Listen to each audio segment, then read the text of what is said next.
The Hot Shots Golf franchise and I go back a long way. I began playing the titles on the PlayStation 2 with Hot Shots Golf 3, but the series itself began in 1997 on the original PlayStation. However, it's been over 5 years since the last entry, World Invitational, was released for the PlayStation 3 and Vita. Finally, the latest entry in the long-running franchise has arrived, this time titled as Everybody's Golf, thus sharing the name the series has adorned since its inception worldwide. So on the 20th anniversary of the franchise, and it having been 5 years since the last release, how does the latest iteration stack up? It turns out, very, very well. New to this iteration is the very welcome ability to customize your own player instead of having to select from predefined options. The customization options are surprisingly deep, and I was able to make a near carbon copy of myself in the game without trouble.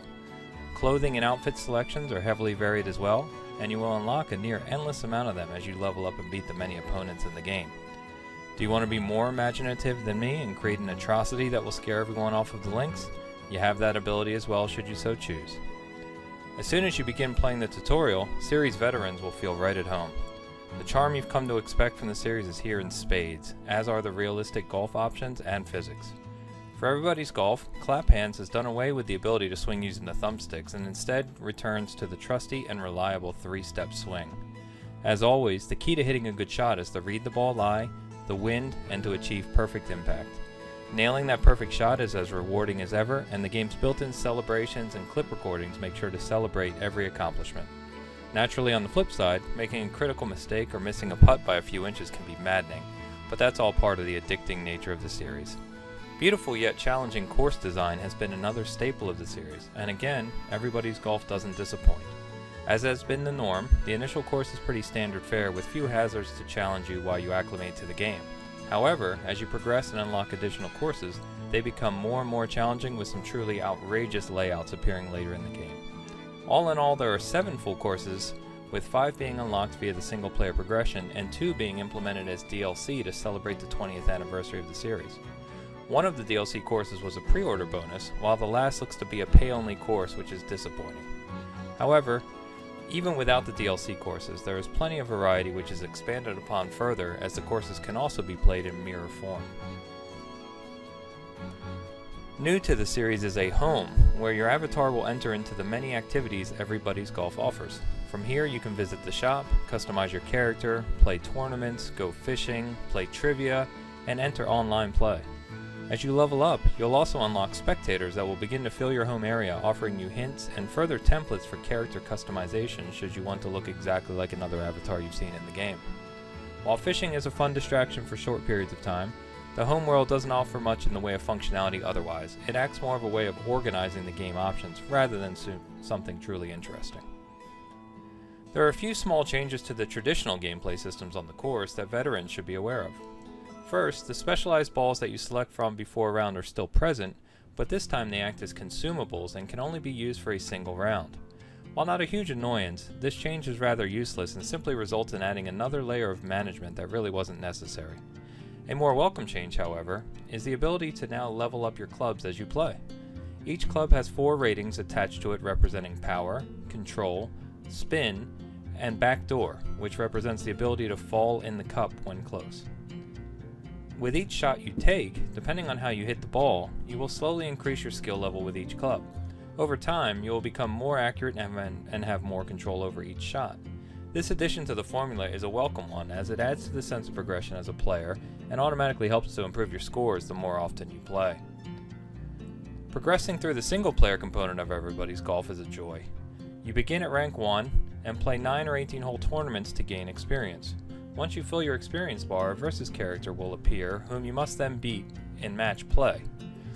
You repeat this cycle 3 times per rank, and you will then move up, which gives you further customization options, and usually a new course to play on, at least until all 5 standard courses are unlocked. This cycle continues through rank 6, and as you'd imagine gets progressively more difficult the higher you ascend. Rank 7 represents the endgame of Everybody's Golf, with random daily tournaments and special versus characters showing up on occasion to challenge you.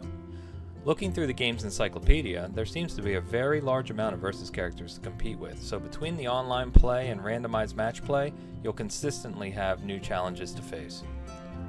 Sadly, reaching rank 7 also unlocks the ability to purchase custom clubs. These can be purchased by earning gems within the game or with real money. The custom clubs represent the best possible clubs in the game. However, they not only take a very long time to save up for with the in-game currency, but they also degrade over time. It's not a system I feel should have been placed in the game, as it feels like nothing more than a tacked-on microtransaction for hardcore players. It would have been far more enjoyable had they been unlocked by beating the special versus characters over a period of time.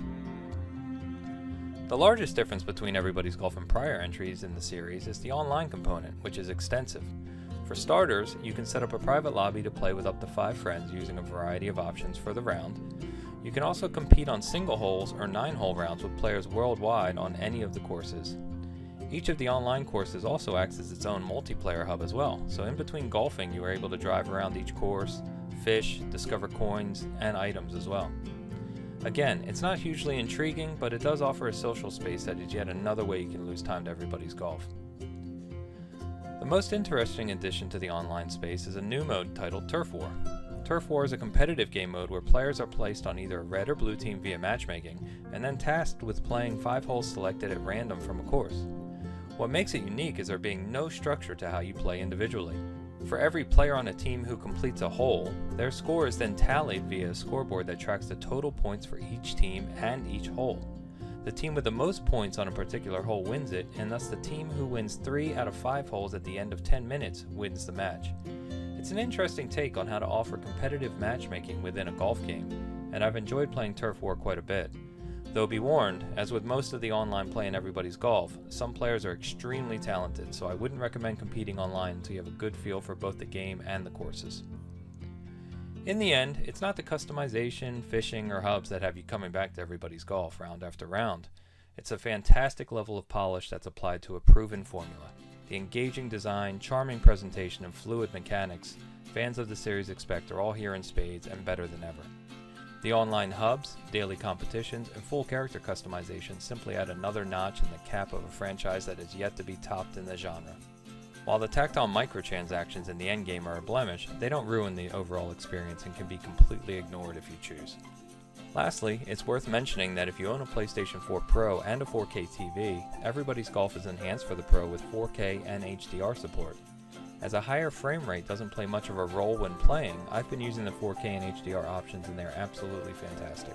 The detail in the courses is stunning, and despite the lighthearted nature of the game and character designs, the game really shines when played with these settings. I highly recommend Everybody's Golf.